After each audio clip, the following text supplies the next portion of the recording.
दोस्ती और यारी में हाथ ना मिलाना, सेफ्टी की खातिर अपना मास्क लगाना, समझे? दोस्ती और यारी में हाथ ना मिलाना, सेफ्टी की खातिर अपना मास्क लगाना। खांसी जुकाम बुखार आए तो, खांसी जुकाम बुखार आए तो डॉक्टर से मिलो ना।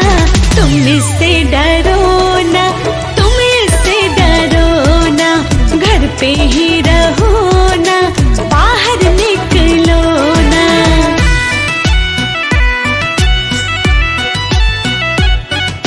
आप सबों से अनुरोध है कि माननीय प्रधानमंत्री श्री नरेंद्र मोदी जी के इस आह्वान को सफल बनाएं। जी हाँ, घर से अति आवश्यक कार्य होने पर ही बाहर निकलें और जब भी निकलें तो अपने सेफ्टी मास्क को लगाकर ही निकलें और गलती से भी किसी से हाथ ना मिलाएं। हाथ मिलाने के बजाय नमस्कार प्रणाम करें।